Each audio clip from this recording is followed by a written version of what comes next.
Another episode of Inside the Rapper Studio, episode 48. We're going to be talking to Taji Burris today, the founder of Working Title Podcasts, also the manager of certain artists such as Sway's Collins and more. A man of many talents as well. Uh, yeah. You have to forgive me, guys. I'm working on like 4 or 5 hours of sleep at best. Once Taji gets in, then yeah, things will kick up. Hopefully, this it might be, but I'm not the one to administer that. I believe that is very federal of you to ask that. That's a conversation for another time. Hey, hey. Yeah, just got on. Yo. Can you hear me? Yeah, I can hear you. Can you hear me? Yep. All right, everybody. Welcome to another episode of Inside the Rapper Studio. Of course, I'm your host, Score Swayze. Today we have a very special guest in the building. I'm really excited for. He is the founder of Working Title Podcast. Also, Gas me up. Gas me up. founder of Working Title Podcast, manager of other artists, also a man of many talents such as organizing events, as well as a Oh, rap my phone battle call. aficionado. Yeah. Wouldn't know. Everybody, please drop hearts, drop likes, drop comments for the one, the only, Taji Burris. Oh, you got the sound effects going for me? Yeah. I love this. I love this. It's a It's good, show, bro. man. I appreciate you having me on the show. How you feeling? I can't complain. Another day on planet Earth. Another opportunity to make it happen. How about you? Yeah. I'm good, man. We actually celebrating a little something. I don't know if we gonna announce it tonight. I probably will. I'm gonna get drunk enough, let niggas know. But yeah, we celebrating a little something. I'm in a good mood. Quarantine been treating niggas right. Absolutely. So, with every episode of Inside the Rapper Studio, essentially, this is I actually believe that, Mac. This essentially every episode starts off with the origin story of the bottom screen. So, could you Okay. tell us how everything got started musically, managerially, and just overall content wise for Taji Burns? How did everything get started? So I guess it probably around really started around like 2014. Real tough period in my life. Quit my job. I dropped out of college, community college, but dropped out. I wasn't really doing anything like at all. Like I didn't have a job. I was just at my mother's crib, just going through life. And I forgot. Well, my big sister, who's like, if some people may know, she was once Solange's assistant. Um, she's like my idol. She does everything like, and she started a website and was like, "Yo, like you love music, you love talking about music.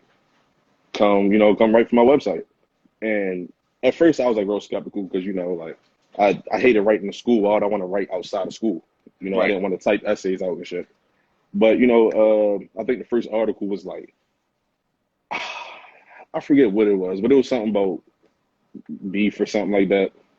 And I just like I found a knack for it. And I just loved it. So took that, ran with it. I found a passion for, just talking about music. Then I was approached by Demo Tape.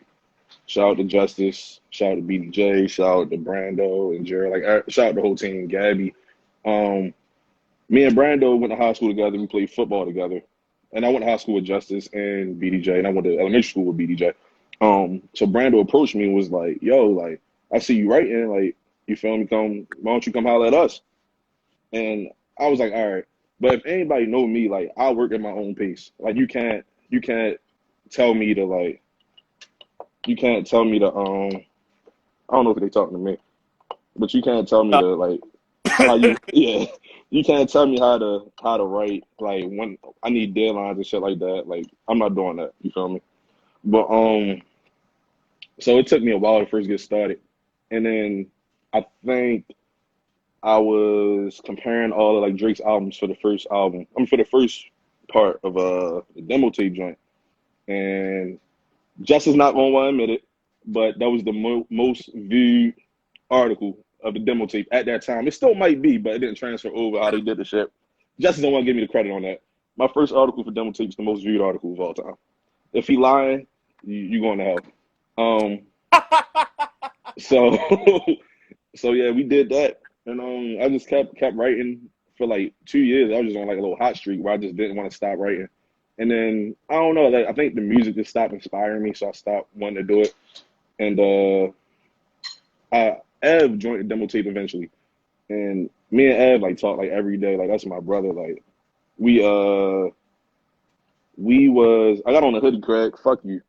And I'm drunk, yes. And we was he was like, yo, we should just start a podcast, you know. And I'm like, yeah, like I hear you, you know what I mean? I hear you, but we not really taking action with it. But it just so happened like I moved into a new apartment and I had a extra room in the apartment. So it was like, well, there's nothing going on in here, like let's just do that. You feel me? Let's just go straight to start a podcast. Why not?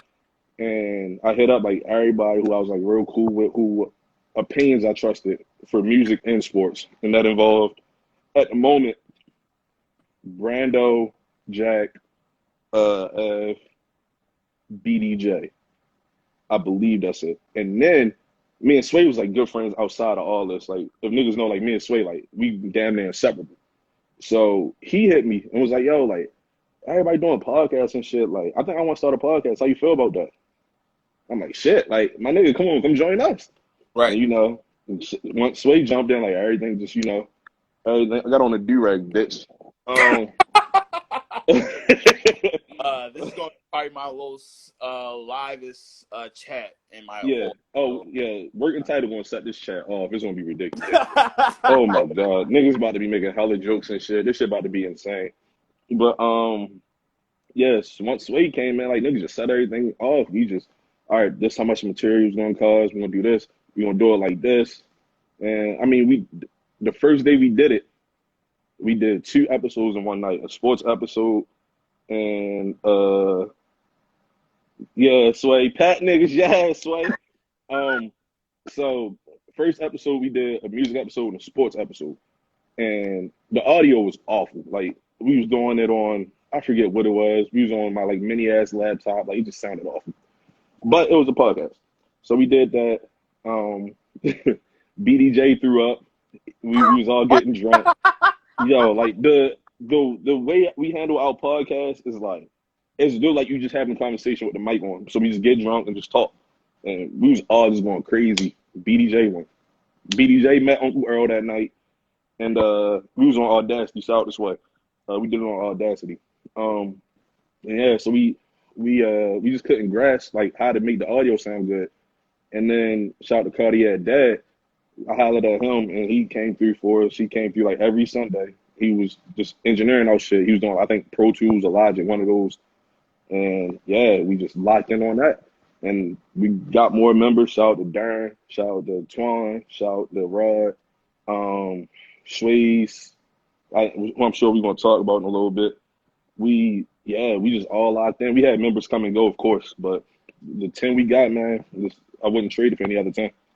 Absolutely. I already know that there's like a really strong brotherhood when it Yeah. comes to Working Title podcast, even to the point where, if I'm not mistaken, Sway has it tatted on him, correct? Yeah, Sway definitely does have a tag on him. Yeah, and like it takes a lot. I don't want to say it takes a lot of strength, but it takes a Fuck lot you, of Brian. That was good, though.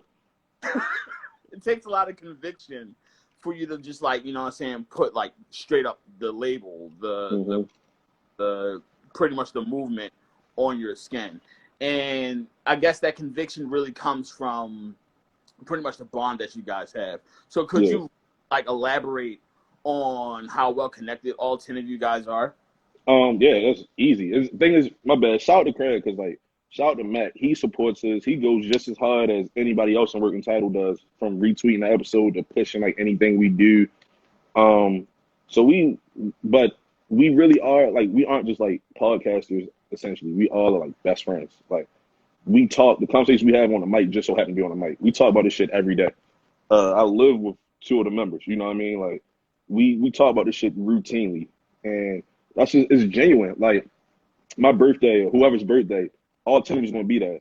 Like you know what I mean? Like 2 of us live in a whole different states, but they're gonna make sure, you feel me, they're gonna make sure they come and show love, and that's what it is. We don't just hang out Sundays. Like we hang out every day of the week, if possible. I knew all of these niggas aside from Darren, and yeah, I think aside from Darren, I knew all of these niggas since at least 2016. I met Twan through Xbox, and he just so happens like, yo, I want to come up to the podcast to support y'all. He came up one Sunday and never missed a Sunday again. I was like, yo, how would you feel about getting on the episode? He got on the episode, he killed it. We was all impressed, and yeah, it's just like that. Like we literally, we all have a big ass group message. We talking every day. Talk to all of them one on one every day. Like it's real genuine. If I'm fighting, it's not a one on one. You know what I mean? Like 9 other niggas is jumping in a fight. That's not nothing to brag about, but it's like that's just what it is. It's never no one on ones. It's never no. All right, it's just Taji, and then we gonna go over this way. It's all right. We all gonna walk. We all gonna walk together. Gotcha. So with how far Working Title has gone, I mean, you guys first of all, I had to clap it up for you guys for doing 100 episodes. My nigga, appreciate that. I'm not gonna hold you though. That's a lot of content over the mass of like how long you guys put together, and a lot of podcasts don't even hit 50, and they just kind of like flame out. But it almost seems as though that you guys are legitimately just getting started in terms of like ramping it up in terms of not just content, but as well as events, as well as pushing like not just your guys, but like everybody else's brand within the city that you guys fuck with. So I want to talk to you about the difference in episode 1 and the difference in episode 100. Now, granted, it's been years later and quality-wise different, but I want to get your perspective being as though you're the founder of the difference between the first episode and the 100th. It's kind of like night and day essentially from like you said, sound wise, like chemistry. Like, yeah, we all knew each other before this. We all talked outside of this, but we all may have necessarily not knew how to talk on a microphone. You get what I'm saying? Or how well an inside joke that we all gonna get, but the audience won't get it. Like you won't hear that from us no more. If you do, like nine times out of 10, you know what the inside joke is. Like the chemistry is just so A1, and then we're more broad with topics. Like we aren't using Twitter topics. We're not using like, should you and your girlfriend go half on a date? Like we really like it's real topics that real people want to hear about, and vice versa. Shit we want to talk about. It's not just we have to talk about it, unless it's music, which we're kind of like we're obliged to do. But the sound quality, the chemistry, the topics, it flows so well now. Like, and I'm a big fan of like podcasts outside of our podcast lane. Because I'm big into like sports podcasts or like wrestling podcasts, shit like that, and the Baltimore podcast, and on the regular podcast. So like Pilot Talk on the regular, they're probably like the only podcast in our lane that I really listen to, because I really don't feel like nobody else can really like talk like us. You know what I mean? Translate as well as we do with shit. We give such unique input on shit. Yeah, exactly. It's like a lot of us like lyrical rap, right? A lot of us don't like lyrical rap, but we all gonna blend together and make sure we all get different points of views and shit like that for everybody else to understand. So, and that's one thing I really wanted to talk about, because like it's not a monolith within Working Title, whereas though you guys all have the same opinions, or you guys have all the same insight on things. A lot of clashes, you know what I'm saying? Sway might not like the certain album that comes out, or BDJ might not like a certain album that comes out. And it not only just spills out on the timeline, obviously, but it also spills out episodes as well. And I feel that chemistry is very important to have within the podcast. Do you feel like that also shows within the friendship? Yeah, I mean, because it's a lot of things that I like and Sway don't like, or a lot of things Sway like and I don't like. And it's not just music. Like, just like Griselda. Sway don't like Griselda. Sway didn't like Mozzie album. I feel like Mozzie got one of the best albums this year. Like, it's shit like that. But we need that. Because we can't, look, here we go. Fuck Mozzie. Fuck Griselda. But like, you need that. You can't just have monotone conversations. That's boring.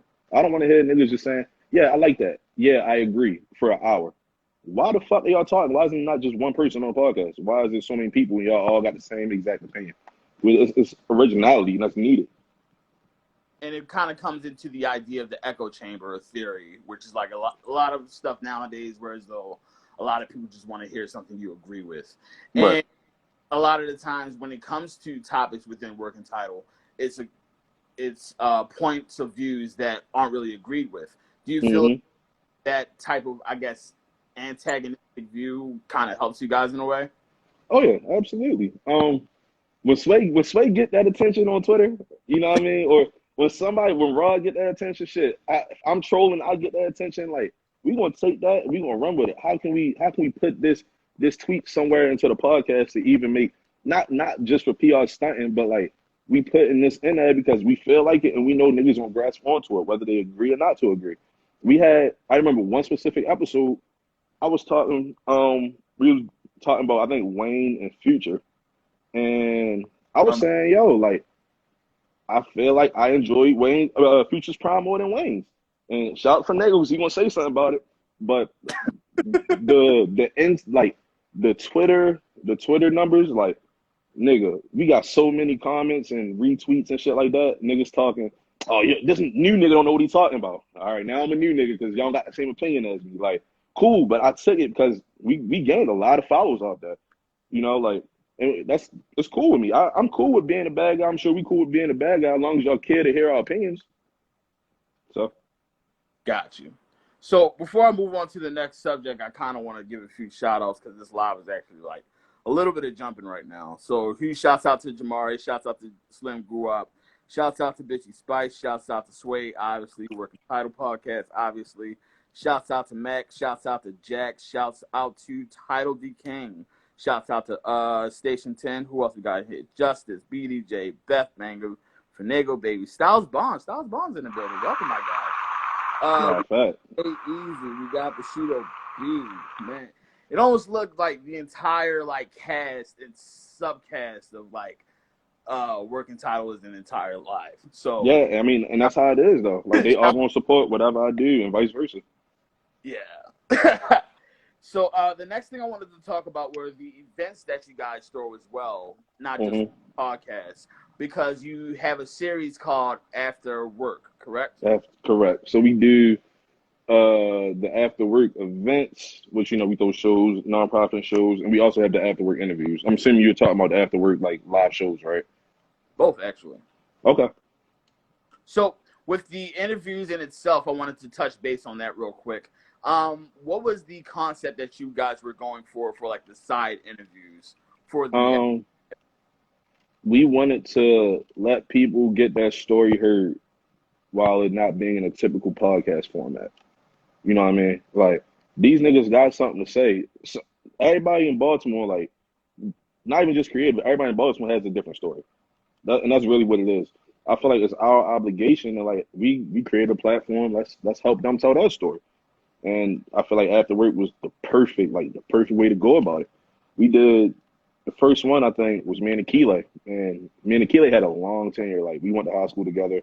I've seen his first designs. You know what I mean? I've had his first couple hats. Like we really built a genuine bond. So I wanted to help him, and just as much he wanted to help me. Like me getting Akile, you feel me? He's one of the hottest designers in the city, not just in the city in Maryland, in my opinion. So it's like me getting him on our platform that brought niggas who may have not heard us, but they were fans of Akile, so they wanted to check us out. And I feel like we try to do that. Like I think we had you on like twice, I believe. Um, One for an actual interview, the other one for the after work interview. okay, Space cool. Yeah, okay. So yeah, exactly. So we had you, I think once.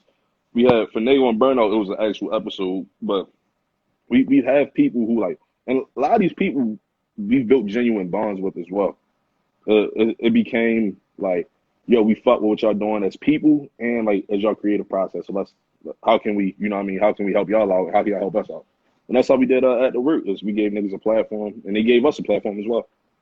Absolutely. I think like the first after work that I went to with I think Finega was in the line, Burnout was in the line as well.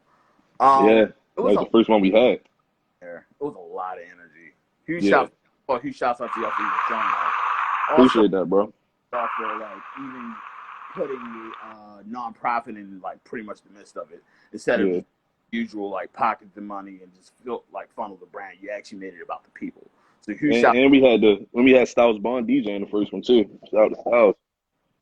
Absolutely. So with the show process in terms of like the event throwing, as well as like going to certain venues and stuff. Could you describe to the people the process of working through all that? The first one, that was probably one of the most stressful times in my life, bro. Uh, but if you know me, you know I overreact to shit. Like I used to overreact to shit. Used to stress out about a lot of shit. Like, man, my anxiety was at an all time high during that. We had to find a venue. We wanted to choose a venue that not everybody like, you know what I mean, was using. But it just so happened like the Crown Price, you can't beat the Crown Price. And they already have their own type of audience, you know what I mean? So we chose the Crown because of that. And the people who we had on the lineup, they were kind of known there as well. Um, yeah, I swear to God. One side note: next time I see Craig, I'm gonna smack the kufi off of him. I am tired of this nigga, yo. I am tired of this nigga. Matter of fact, I'm gonna start patting because he's not on the mic. But yeah. So we chose the Crown. As far as the lineup went, it was all people we genuinely were cool with and we genuinely supported. So Finago, Burnout, NWO, Chris, uh, Teo, Trey, I think Splash Media, Dash, I believe. Um, yeah. So we just we just wanted to support everybody for that one, and then it was a great turnout too. Styles is like he's a brand name.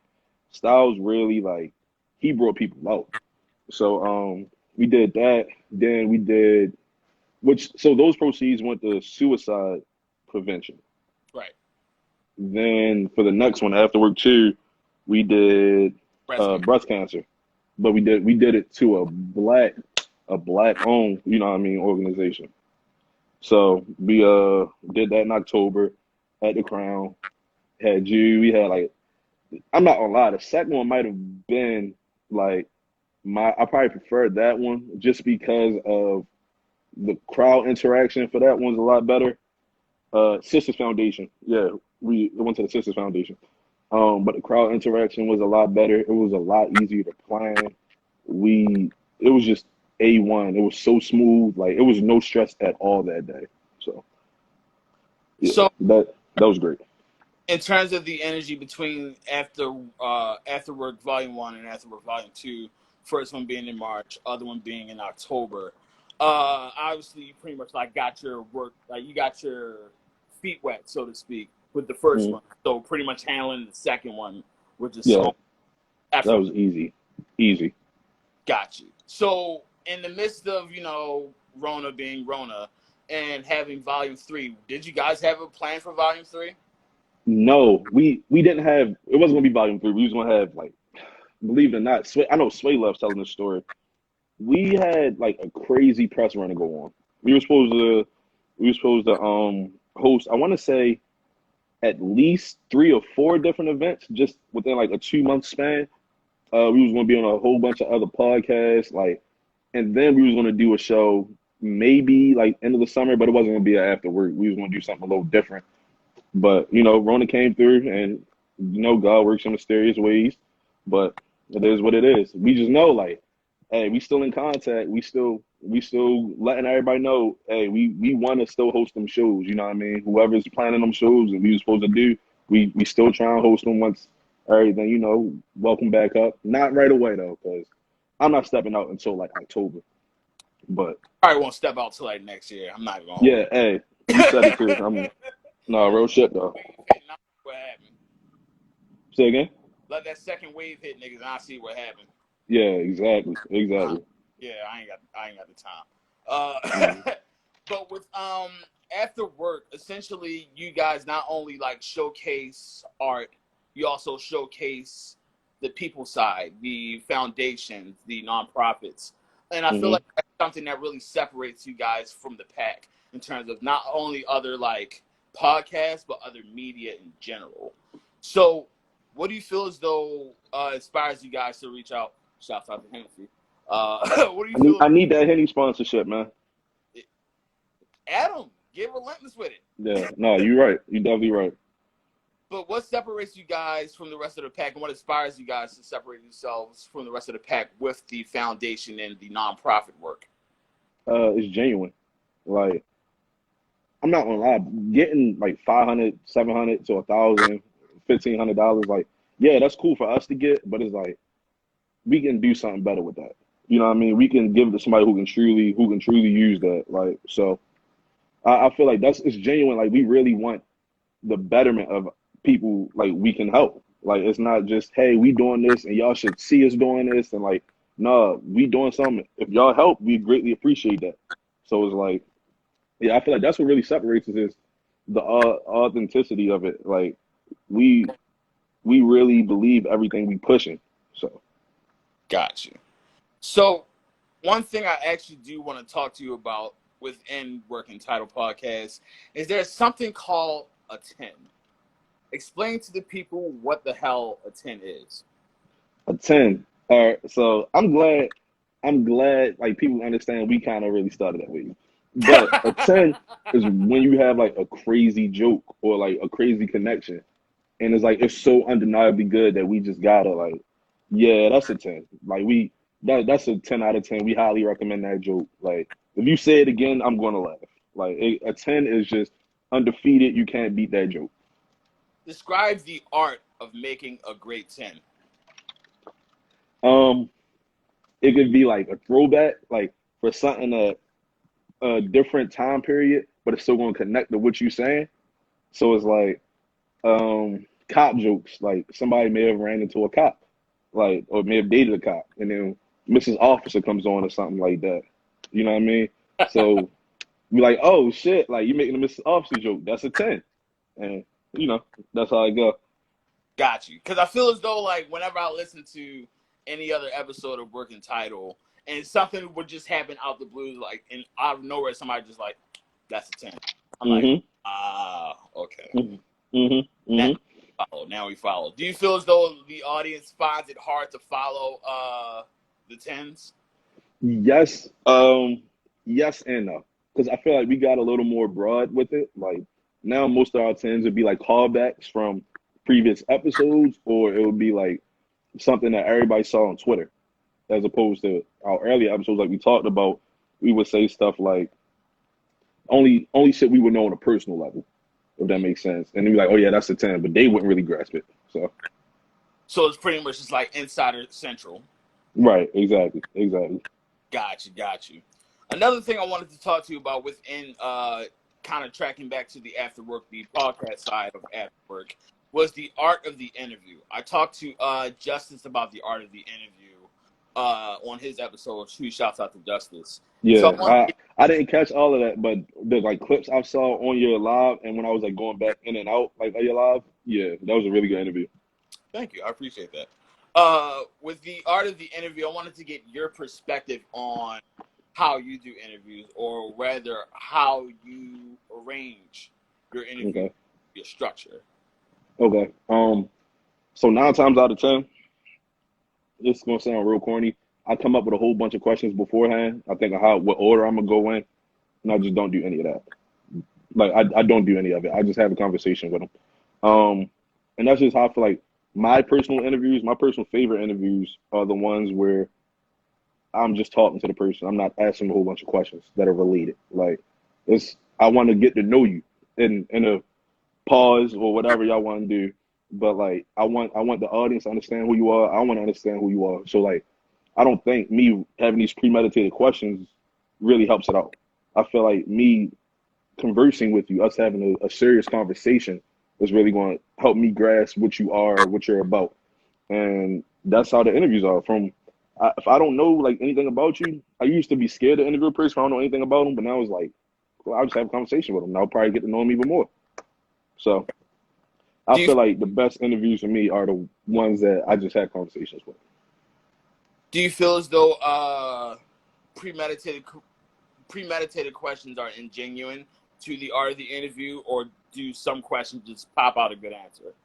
Yeah, sometimes some questions definitely just pop out a good answer. For me, it's ingenuine, but I'm not the only person who does interviews. Like other people need that. Other people thrive off having something to really, have something to really go base it off of. And that's how a lot of people do that interviews, and there's nothing wrong with it because we have interviews that and working title where people just read questions they have, and still an amazing A1 interview. Then we have interviews where somebody in working title can just go freestyle it, and it's an A1 interview. I think we have probably like 4 or 5 interviews on Tuck right now, and I think 3 of them were all like freestyle. So. Who would you consider? I don't want to like put anybody in like a certain position, but who would you consider your favorite interviewers in working title? Because it's not just you, obviously. It's other people that do conduct interviews. Can I say myself? Hey, and first of all, I hate Craig, yo. Like, thing is, Craig gave me my first interview, and I gave him his first interview. And only thing niggas remember from that interview is me clapping my hands like 30 different times in like 15 minutes, bro.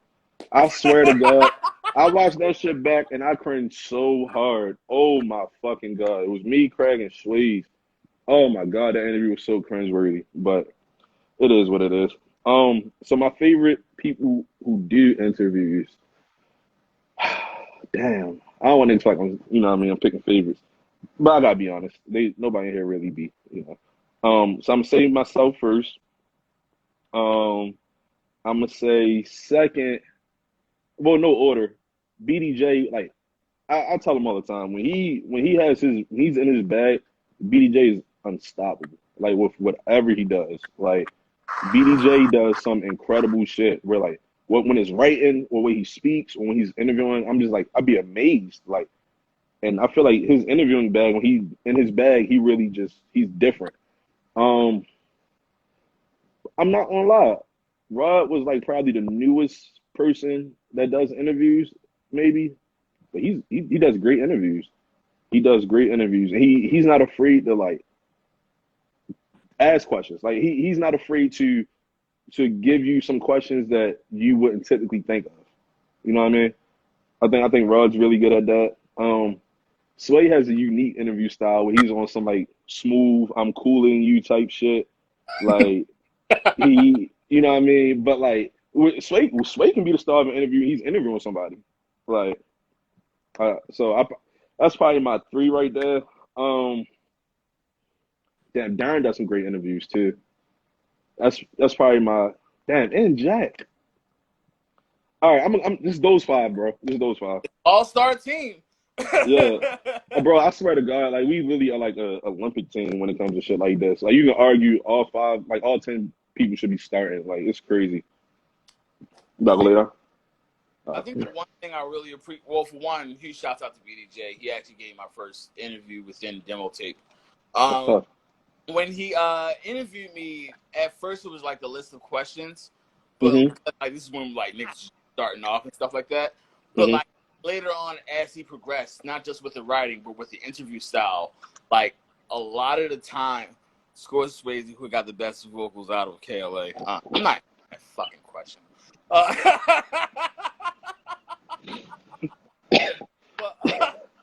But in terms of like how he like really just like I guess positions himself within questioning and just like overall on top of the professionalism and just like being in a certain mind state to really just get the information that he needs. I have to give huge credit to BDJ for that. I tell him all the time, yo, BDJ is stuff. That nigga. Well, everybody working title stars, but I be telling BDJ because he be having his times where I think nobody is. All right, you know what? You go over there.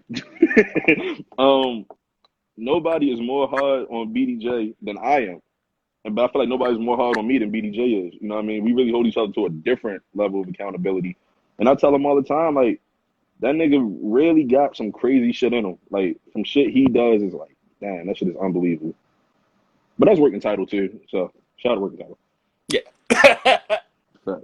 Before I move on to like I guess the last subject of questioning, of course I got to give a few shout outs to the Animal House that's in the comment section. Shouts out to Sway, shouts out to Meg, shouts out to Justin, shouts out BDJ, shouts out Be More Than Great, shouts out No Play Ray, shouts out Styles Bond. Who else in here? Bushido. Who else? Now niggas don't want to comment. Yeah. Niggas don't got nothing to say when it comes to jokes. While giving out shout outs and shit.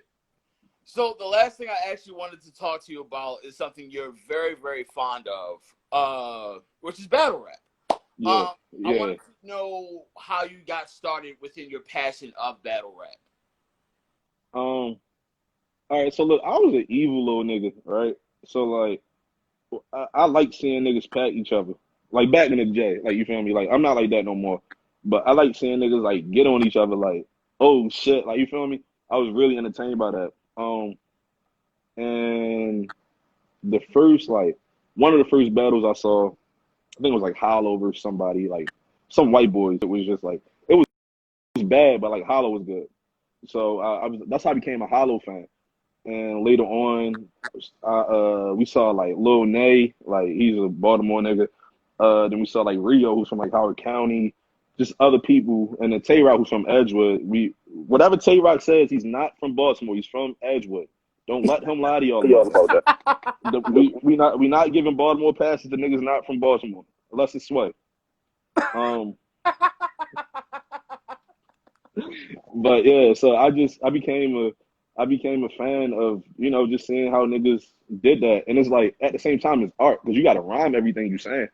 It's literally rapping, but my bad. Sway said Rio not from Howard County. That's Governor Sway, so I can't give him that pass. My bad. But yeah, so that's how I became a fan of these niggas because it's like that shit is truly an art form, and I gotta commend niggas to do that. And it's like you got to do like 3-minute rounds and shit like that. That shit takes a lot of time, and I really don't know how I'm supposed to make this work, but whatever. It takes like hella time to do that shit, so I commend that, and it's a way for me to ease my stress too. Like when I get stressed, I watch rap battles, wrestling, play 2K, like or listen to music, of course. So that's just how I found the passion for it, and then like a lot of like my peers enjoy it. Sway enjoys it. Brando enjoys it. Twan enjoys it. Like we are real like heavy on rap battles. Has enjoys it. Chris Mack. Sorry, I'm not gonna say Craig, but like a lot of these niggas who are like my close friends, we all enjoy battle rap. Something we talk about every damn day for real. So.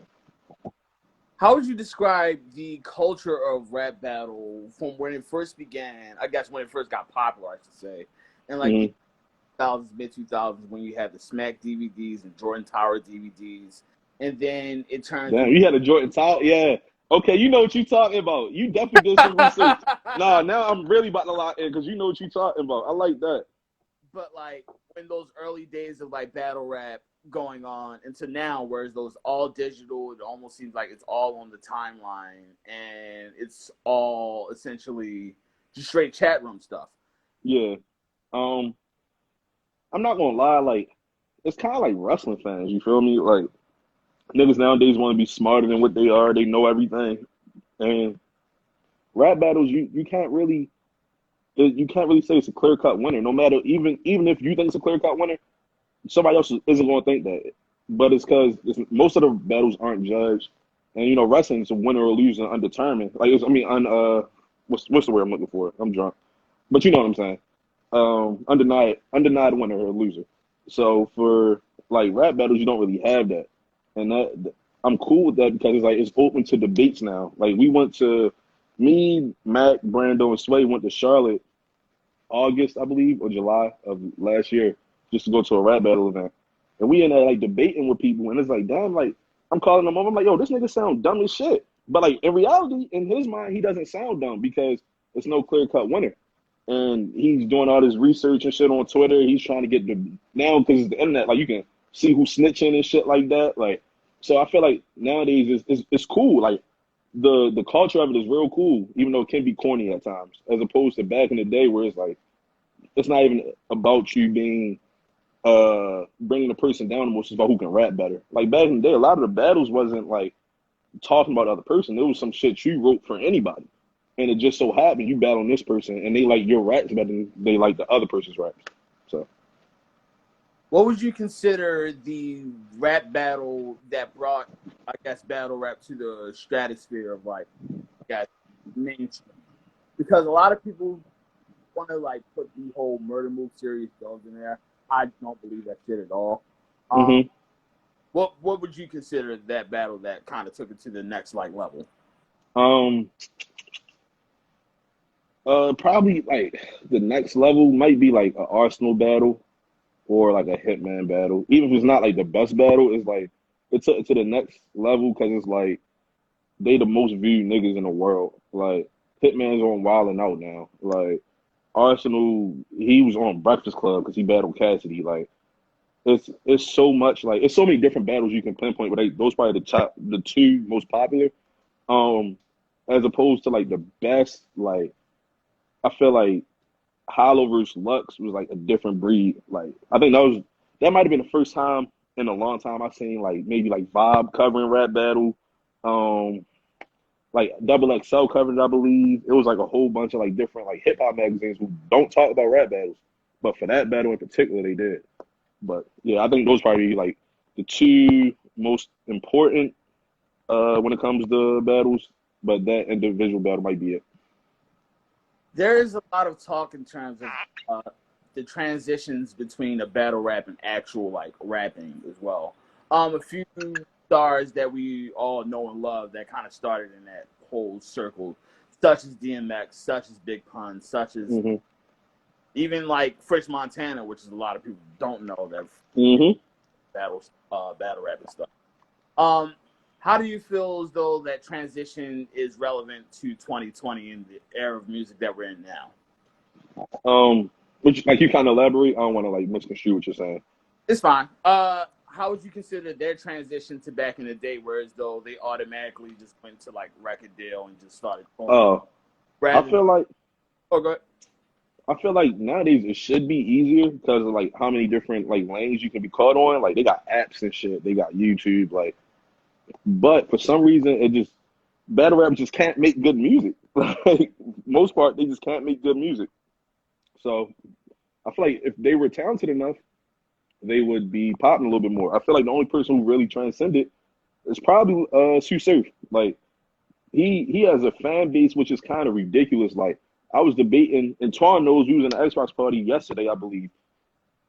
I was debating his friend who was like, "No, I would never say Sue Surf lost, like ever." And I'm like, "Why?" He was like, "I got his album cover as my Twitter AV. Like Sue Surf, like he doesn't lose. He's the god. He's my favorite rapper. Like." And I'm like, "Damn, like you saying a battle rapper is your favorite rapper That's deep. ever?" I was like, "All right, well, cool." But he's super talented. Like he's not like I wouldn't listen to his music routinely, but he's talented. I'll probably say he can transcend it and set the tone for battlers in the mainstream. Gotcha. I think in my opinion, the one that really transcends the most, and I feel like I might get a lot of flack for it, but I mean I don't give a shit. I would definitely say French. And the reason why I say French, Yeah. Oh yeah. Definitely. Definitely. he legitimately switched his entire style right after the battle stuff, right after you went to the Coke wave. And now this motherfucker has like a whole Billboard chart song with Jennifer fucking Lopez. I haven't Yeah. heard X do that. I haven't heard Cassidy do that. Probably Big Pun. I can't remember. But like for you to kind of like take it from that low of like your career in life and like pretty much just running up in drugs and all this shit, and now you just doing multimedia shit within like fucking Dubai and stuff. I feel like that's a really like nothing to something story that doesn't really get explained a lot. Yeah. I agree with French. Also, I mean I don't know we talked about that like back in the G2. I feel like actually you mentioned him, but I feel like he might be the one because you like French is gaining popularity off like these features and whatnot. And I'm a French fan. I don't like when people slander him, but X is like he's different, man. Like X sold to he went number one twice in 1 year. Here, Like, you know what I mean? And that's crazy to do. Like he's probably in my opinion, if you want to go, oh shit, we got Eminem. Like, I don't even like that guy. But like, you got to do it. yeah, he's arguably the most popular because of reasons we don't like, but Yeah. you know, probably gotta mention that guy. Shout out to Marshall. All right, but of course, thank you very much for a solid interview so far. Thank you for taking time out of your day to answer all these hard-hitting TMZ and your questions. Taj, do you have any last words, any last promotions, any last propaganda for the people? Yes, working title and demo tape today. We just signed the lease to our office. We got yeah. You can make some noise Okay. for that. Okay. Yeah. So we just signed the lease for our office. Hoping to record our first episode out of there next week. Promotions. Cardiac by Swayze Collins is available right now. I think he said the proceeds are going to some type of organization. What else? We got so much shit. We supposed to do our first live podcast this summer, but we can't. So we'll end up doing it eventually. We got my dog Mac in the comments. He got free Mac coming real soon. I don't know the exact. I know the exact date, but I don't know if he's gonna tell it. We got just so much shit planned. We got interviews dropping. Yeah, bro. If you haven't listened, go listen to our 100th episode. Believe it or not, that's technically our 101st episode because we did a whole episode before that on Sunday, and the laptop crashed. So we recorded it, gave a new little twist on Tuesday, dropped it on Wednesday. So go check that out. We were speaking from the heart about a lot of shit going on. The episode before that, it's another crazy episode where it was heartfelt. Any other promote? I got hella shit to promote. Like Chris and Cam drop. Go make sure you support them. Jamari about to drop. I'm sure you about to drop. Finagle about to drop. It's just so much shit I want to promote. You know what I mean? So if I miss you, I apologize.